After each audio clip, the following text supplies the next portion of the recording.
Mis hermanos, muy buenos días, muy buenas tardes, muy buenas noches. Vamos a continuar estudiando el Evangelio de Juan esta semana, aquí en el capítulo 14. Creo que ha sido de gran edificación para nosotros y terminábamos la semana pasada reconociendo a nuestro Señor Jesucristo como el que nos manifiesta al Padre, como el que nos muestra el carácter misericordioso, amoroso y justo del Padre. Y el Señor Jesucristo quiere seguir consolando a sus discípulos, mostrando quién es el Padre. Y ya nos lo va a decir más adelante en el 17, que la vida eterna pues es conocerle, intimar con Él y con el Hijo Jesucristo. Y vamos a continuar hoy a partir del versículo número 15, aquí del capítulo 14, viendo verdades hermosas. Entonces, quiero que leamos desde el versículo número 15 hasta el versículo número 20. Dice el Señor Jesucristo, continúa diciendo: si me amáis, guardad mis mandamientos, y yo rogaré al Padre y os dará otro consolador, para que esté con vosotros para siempre.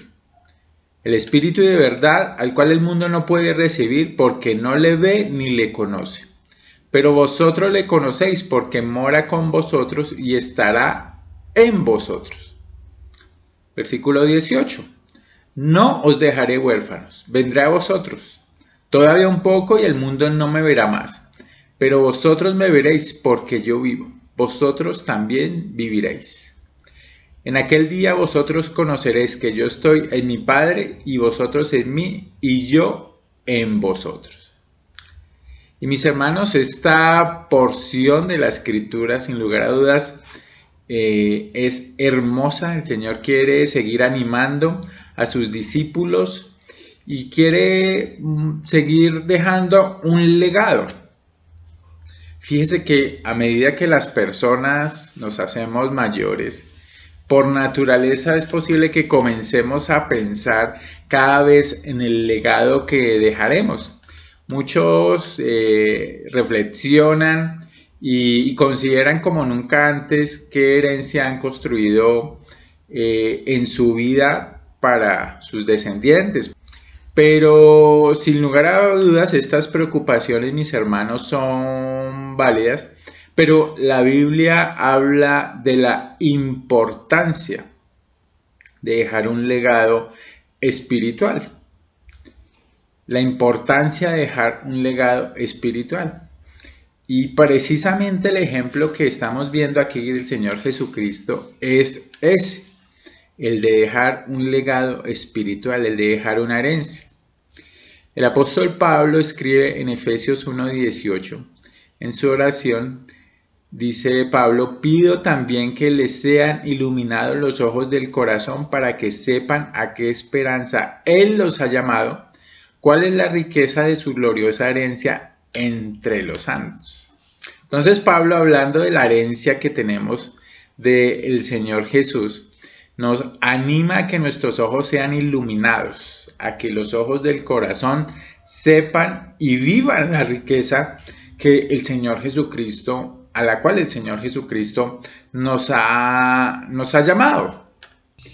Y fíjate que los creyentes recibimos una herencia. La Biblia describe una herencia de los tres miembros de la Trinidad.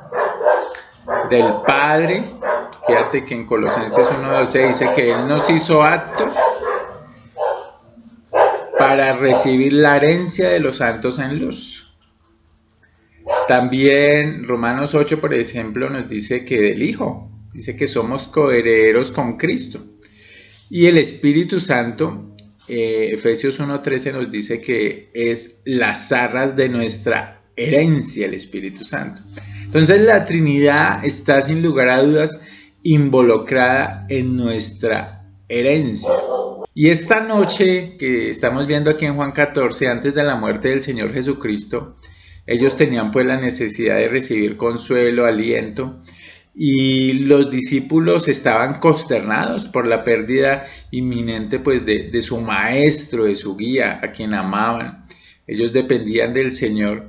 Y él, preocupado pues por la angustia de ellos, aún frente a su propia muerte, buscó amorosamente aliviar sus temores con promesas impresionantes como las que veíamos la semana pasada. Y dentro de esas promesas que no están restringidas a los apóstoles, nos ha dado una promesa hermosa y es la promesa del Espíritu Santo. Y fíjate que la doctrina del Espíritu Santo está revelada en la Escritura. Usted lo puede ver más adelante, lo veremos en Juan 16, que vemos la obra del Espíritu Santo. Por allá en Romanos 8 se ve el poder del Espíritu Santo. Pero aquí empezamos a ver la identidad del Espíritu Santo. ¿Quién es Él? ¿Qué es lo que hace la identidad del Espíritu Santo? Porque fíjate cómo empieza nuestro pasaje, versículo 15. Si me amáis, guardad mis mandamientos, dice el Señor. Si me amáis, guardad mis mandamientos. Entonces, hay un hecho fundamental que el Señor nos está exponiendo. Toda persona que ama a Jesús cumplirá los mandamientos de Dios.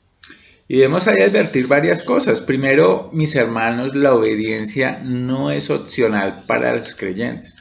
La traducción Reina Valera traduce la palabra guardad mis mandamientos como si fuera una opción, pero una palabra más adecuada sería si me amáis guardaréis mis mandamientos, sería la traducción más apropiada. Si me amáis guardaréis mis mandamientos. La Biblia textual en su cuarta edición, por ejemplo, dice si me amáis guardaréis mis mandamientos.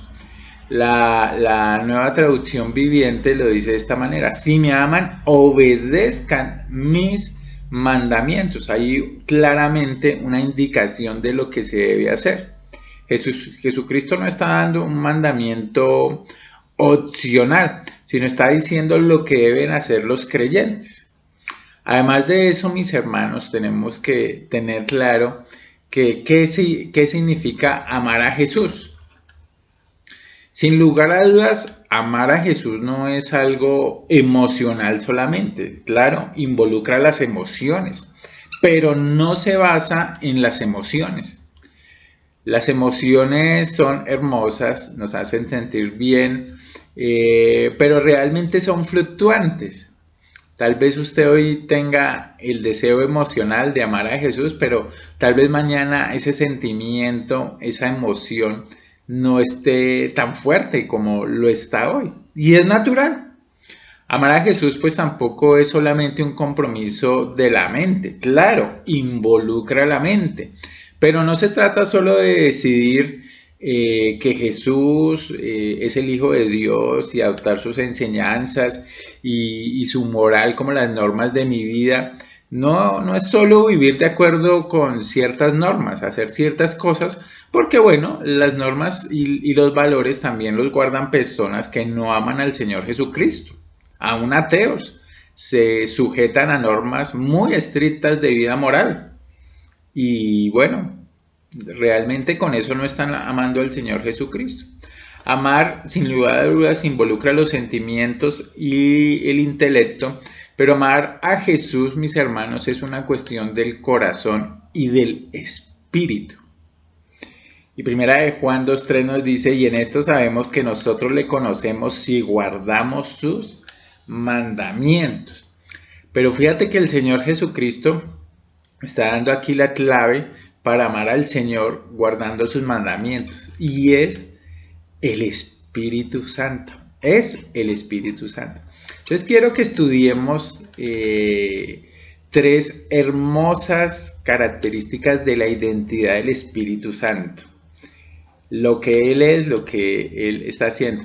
Primero miremos que el Espíritu Santo es un consolador, el otro ayudador.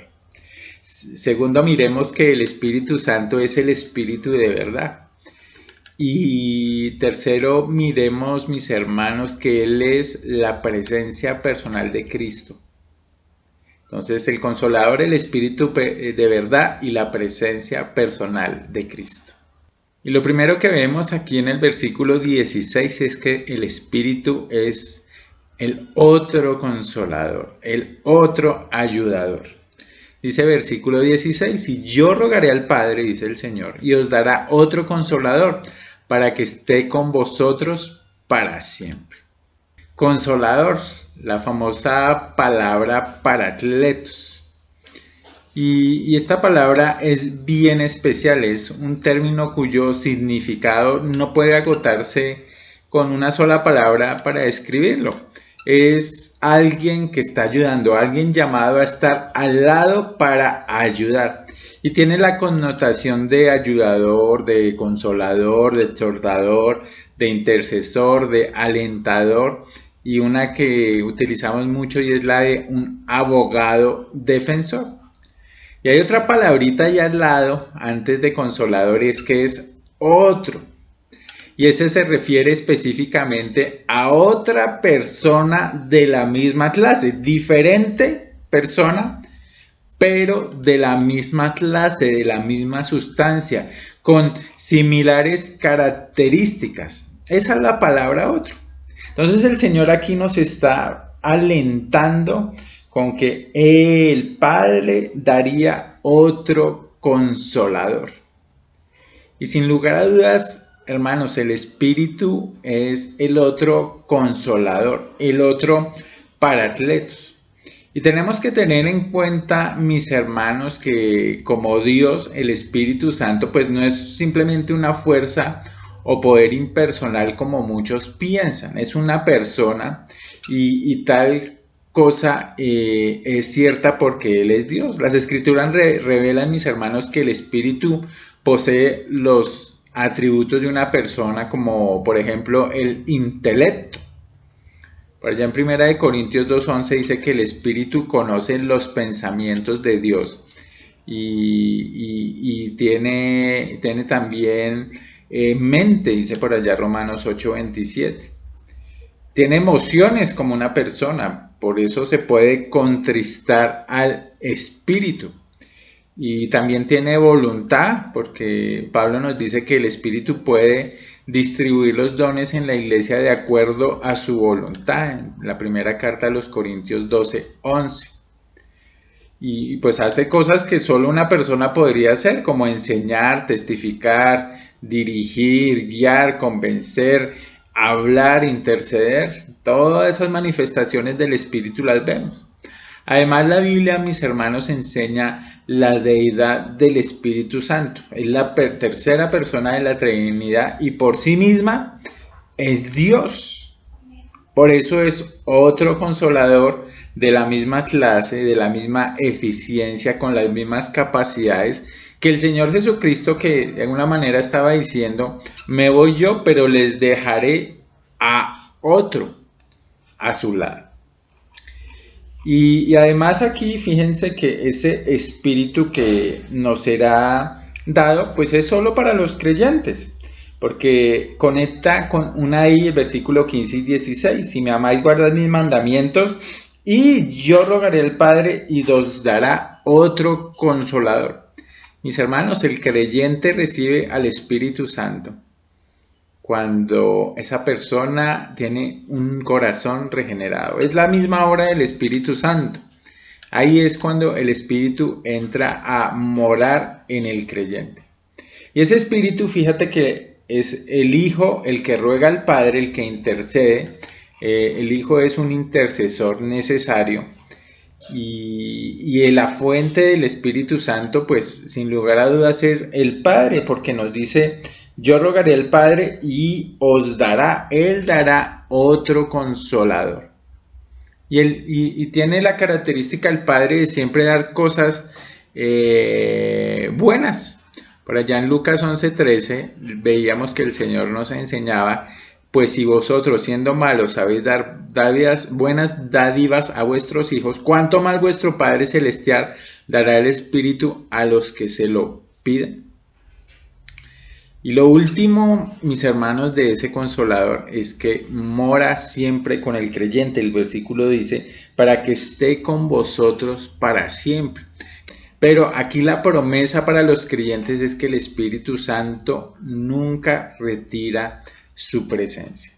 Entonces tenemos, mis hermanos, un ayudador con las mismas características de Jesús, enviado por intermedio de Jesús, enviado por el Padre, y que mora para siempre en el creyente.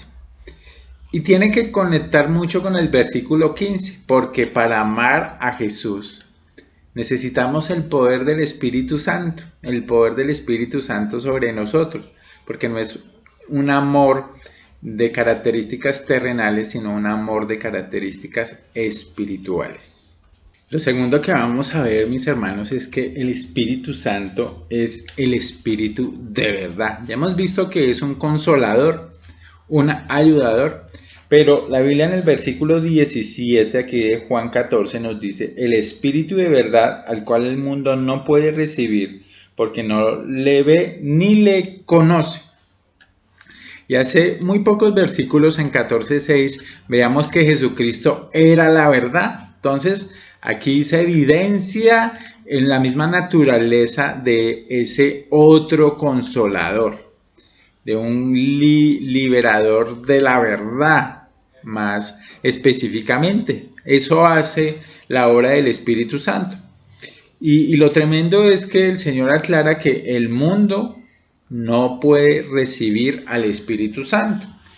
La palabra resaltada aquí es no puede, es imposible que el mundo reciba al Espíritu Santo, porque sin lugar a dudas, mis hermanos, el Espíritu Santo hace una obra de regeneración, de nacimiento de nuevo, y nos aparta del mundo, nos hace nuevas criaturas.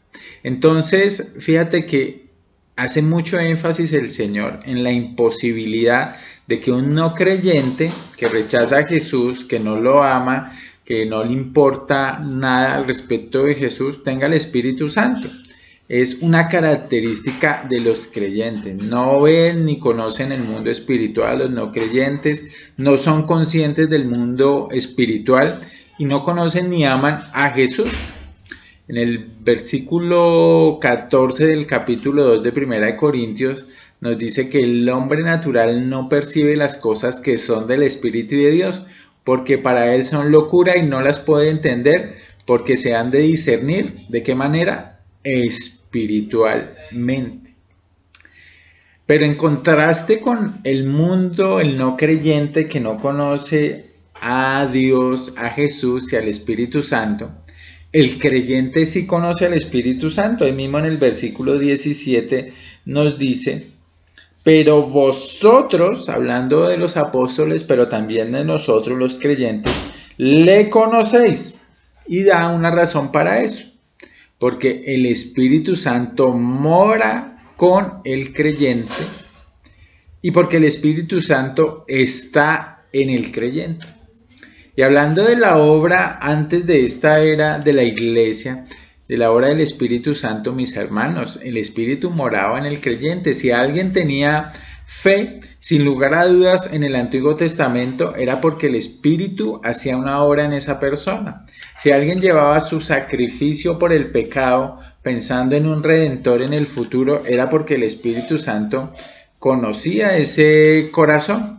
Pero ahora nos hace una nueva implicación, y es que el Espíritu Santo está en el creyente en comunión, en compañerismo, compartiendo y conformando al creyente a la imagen de Cristo. Segunda de Corintios 3 nos dice que somos transformados de gloria en gloria en la misma imagen de Él por el Espíritu. Y eso nos lo ha dicho el Señor en los Evangelios. El Espíritu Santo nos enseñará, nos dirá qué decir. El Espíritu Santo es el que nos hace vivir de una manera diferente. Romanos 8:9 lo dice, por ejemplo, que ya no vivís, mas vosotros no vivís según la carne, sino según el Espíritu. Si es que el Espíritu Santo mora en vosotros, que es una característica del creyente. El Espíritu Santo nos guía, porque todos los que somos de Dios, todos son los que somos guiados por el Espíritu de Dios. Estos son los hijos de Dios, Romanos 8:14. El Espíritu mismo da testimonio a nuestro espíritu que somos hijos de Dios. Entonces, el Espíritu Santo, mis hermanos, de verdad nos muestra la verdad, nos ilumina la escritura y la pone en nuestro corazón, nos enseña, nos guía para que sea iluminada la verdad de Cristo. Por ejemplo, dice 1 de Juan 3:24, y el que guarda sus mandamientos permanece en Dios y Dios en él. Y en esto sabemos que Él permanece en nosotros por el Espíritu que nos ha dado. Entonces también da seguridad al creyente, la seguridad de que está avanzando a la misma imagen del Señor Jesucristo. Y hay una gran cantidad de versículos, mis hermanos, que nos hablan de esa obra del Espíritu de verdad, mostrando la verdad, dando discernimiento espiritual. Entonces viene el Espíritu Santo como un consolador, un ayudador que nos ayuda a amar a Jesús, nos ayuda a amar a quienes aman a Jesús, pero también nos viene como una guía iluminadora de la palabra de Dios y de discernimiento para nuestras vidas. El Espíritu Santo es el Espíritu de verdad. Y lo tercero que vamos a ver, mis hermanos, es cómo el Espíritu Santo es la presencia personal de Cristo. Hemos visto que es el consolador, que es la verdad, pero ahora es la presencia del Señor Jesucristo. Versículo 18 nos dice, no os dejaré huérfanos, vendré a vosotros. Y ese vendré a vosotros tiene que ver con la realidad de que el Señor, que está a punto de ir a la cruz, de morir allí y posteriormente resucitar y después de 40 días ascender al cielo, no dejaría sin su presencia a los discípulos. Y lo vemos en Hechos 2, cuando el Espíritu Santo viene con poder sobre los 120 que estaban reunidos en el aposento alto y que de alguna manera confirmó todas las palabras del Señor Jesucristo. Él literalmente dice, no os dejaré huérfanos, y huérfanos significa sin consuelo. Un huérfano que está sin la ayuda de su padre o de su madre, que está desvalido, está vulnerable a cualquier cantidad de cosas. Pero el Señor Jesucristo es claro en decirles que no los abandonaría para que su lucha fuera infructuosa. Y mis hermanos, es de gran consuelo para nosotros ver esa promesa del Señor Jesús en el Espíritu Santo. Ese otro consolador que es de la misma sustancia del Hijo y del Padre, nos ayuda, nos acompaña, está con nosotros. En el versículo 19 vemos que dice el Señor, todavía un poco y el mundo no me verá más, pero vosotros me veréis, porque yo vivo, vosotros también viviréis. Mis hermanos, el mundo del tiempo del Señor Jesús pues perdió su oportunidad de ver a Jesús, y todo no creyente, aún en nuestra época, pues pierde la oportunidad de ver a Jesús. Él dijo que estaría presente por un corto lapso más. Luego el mundo no le vería más y no le volvió a ver, mis hermanos, físicamente. Pero los creyentes tenemos la presencia viva del Señor Jesucristo en nuestra vida. Por eso dice el Señor que nosotros, incluyendo nosotros con los apóstoles, le veremos. Porque Él vive, nosotros también viviremos. Claro, el Señor Jesucristo murió para redimir a los pecadores, pero no permaneció muerto, mis hermanos. Resucitó y conquistó la muerte con poder para redimir y dar vida y vida eterna para siempre a todos los suyos.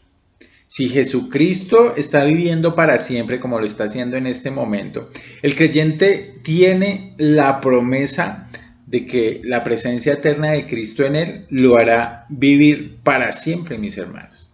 El creyente pues pasa a ser eterno por la presencia eterna de Cristo en él. Por eso dice el Señor Jesucristo, yo vivo. Él que vive abundante y eternamente, vive la vida en su pleno significado, transmite a los creyentes esa vida abundante y plena. Y eso es realmente hermoso. Mis hermanos, el versículo número 20 dice, en aquel día vosotros conoceréis que yo estoy en mi Padre y vosotros en mí y yo en vosotros. Y el Señor está hablando aquí de la presencia como una unión viviente, una morada mutua entre Dios, Cristo y el creyente. Y aquí aquel día se refiere sin lugar a dudas a la resurrección y a la llegada del Espíritu Santo a los creyentes. En aquel día está pensando el Señor Jesucristo. Y esa doctrina se nos empieza a abrir aquí de la unión con Cristo, que es una doctrina maravillosa y que el Nuevo Testamento usa muchas metáforas para describir esa unión perfecta. Una unión perfecta entre el Padre y el Hijo que pues a nuestro conocimiento es difícil de entender, que el Padre está en el Hijo y el Hijo en el Padre, pero una unión perfecta también del creyente con ellos dos, porque dice, en aquel día vosotros conoceréis que yo estoy en mi Padre y vosotros en mí. Y por eso el Nuevo Testamento, ante esta difícil de comprender doctrina, difícil que nos quepa en la cabeza, usa varias ilustraciones, varias metáforas que describen la naturaleza de esa unión. Por ejemplo, más adelante veremos la metáfora de el Señor como un árbol, como una vid, y los creyentes como rama, que nos dibujan un poquito esa unión. También el libro de Efesios de Corintios nos dice que nosotros somos el cuerpo y Él es la cabeza, y que formamos un cuerpo que está íntimamente ligado. Ahí hay otra ilustración. Primera de Pedro y Efesios también nos dicen que somos como piedras en la casa espiritual de la cual es la cabeza, Él es la cabeza del ángulo. Y una más vivida puede ser la de Efesios, que nos dice que nosotros somos la esposa y Él es el esposo. Entonces todas estas ilustraciones nos sirven para un solo propósito: tener en nuestras palabras un poquito de lo que significa esa unión precisa entre los creyentes, entre el creyente y el Señor Jesús. Acordémonos, por ejemplo, de Romanos 8:1, que Pablo nos dijo: ahora pues ninguna condenación hay para los que están en Cristo Jesús. Y en Corintios 1:30, por ejemplo, por la primera carta nos dice: mas por Él estáis vosotros en Cristo Jesús, el cual nos ha sido hechos por Dios sabiduría, justificación, santificación y redención, y conocido de todos. Segunda de Corintios 5:17, de modo que si alguno está en Cristo, nueva criatura es, las cosas viejas pasaron, y aquí son todas hechas nuevas. Entonces es hermoso esa presencia íntima del Señor Jesucristo con el creyente. Y no es solo que los creyentes estén en Cristo. Aquí también nos dice en el versículo 20: y vosotros en mí y yo en vosotros. Él también mora, dice aquí, en los creyentes. Pablo escribió: si Cristo está en vosotros, el cuerpo en verdad está muerto a causa del pecado, mas el espíritu vive a causa de la justicia. Romanos 8:10. Y por ejemplo, en Gálatas 2:20, con Cristo estoy juntamente crucificado y ya no vivo, mas Cristo vive en mí. Lo que ahora vivo en la carne lo vivo en la fe del Hijo de Dios, el cual me amó y se entregó a sí mismo por mí. Por eso, como empezábamos, Pablo ora por los efesios y por los colosenses, para que habite por la fe en sus corazones, habite Cristo por la fe en sus corazones. Y en Colosenses dice, por ejemplo, en 1:27, las riquezas de la gloria de este misterio, que es Cristo en vosotros, la esperanza de gloria. Entonces, mis hermanos, la muerte, resurrección y ascensión del Señor Jesucristo de ningún modo nos separan del Señor Jesús, aunque Él está al lado del trono de Dios. Por el contrario, aquí nos está afirmando que ahora hay una unión íntima entre el creyente, Cristo, el Espíritu Santo y el Padre. Y esa presencia viva de Cristo, mis hermanos, viene por el Espíritu. Entonces, qué bueno es, mis hermanos, reconocer esta identidad del Espíritu Santo y tener la promesa de que hay un ayudador que nos ilumina con la verdad y que es el mismo Cristo en nosotros y nosotros en Él.